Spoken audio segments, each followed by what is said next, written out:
भारत सरकार ने ग्रामीण रोजगार व्यवस्था में एक बड़ा और निर्णायक बदलाव करने की दिशा में कदम बढ़ाया है। विकसित भारत गर बिल 2025 के माध्यम से सरकार ने मनरेगा MGNREGA को एक नए ढांचे में बदलने का प्रस्ताव रखा है।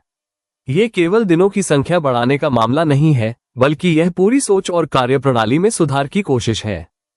मनरेगा वर्ष 2005 में शुरू हुआ एक अधिकार आधारित कानून था, जिसमें ग्रामीण परिवारों को 100 दिन का रोजगार देने की गारंटी थी।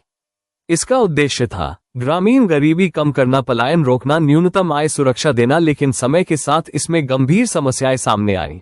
फर्जी जॉब कार्ड, बिना काम के भुगतान, बिचौलियों और पंचायत स्तर पर भ्रष्टाचार। कई राज्यों में वास्तविक गरीबों को काम न मिलना।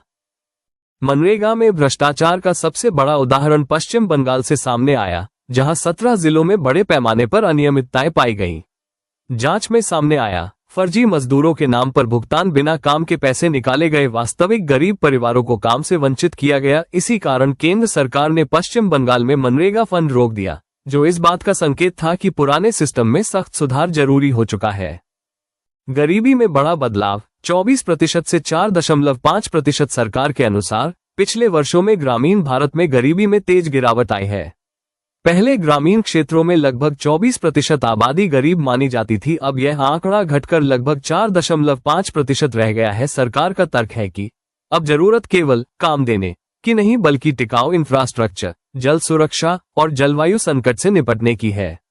सरकार का कहना है कि मनरेगा अपने मूल उद्देश्य से भटक गया। भ्रष्टाचार और लीकेज ने इसे कमजोर किया। देश को अब अस्थायी काम नहीं, स्थायी संपत्तियां चाहिए। जल संकट और जलवायु परिवर्तन से निपटना जरूरी है। टेक्नोलॉजी से पारदर्शिता लाई जा सकती है।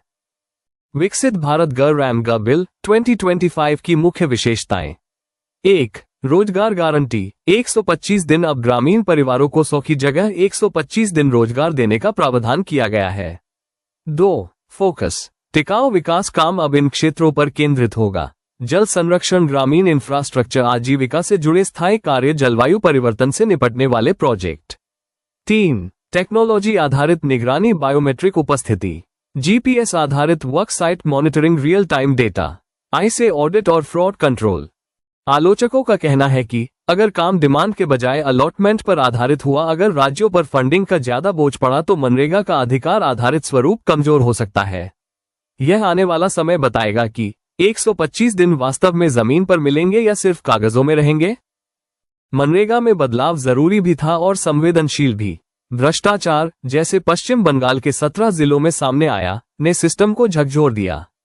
गरीबी में कमी आई है, लेकिन गरीब अभी भी मौजूद है। अब सवाल यह नहीं है कि मनरेगा खत्म हुआ या नहीं, बल्कि सवाल यह है, क्या नया कानून ईमानदारी, पारदर्शिता और वास्तविक गरीबों तक फायदा पहुंचा पाएगा।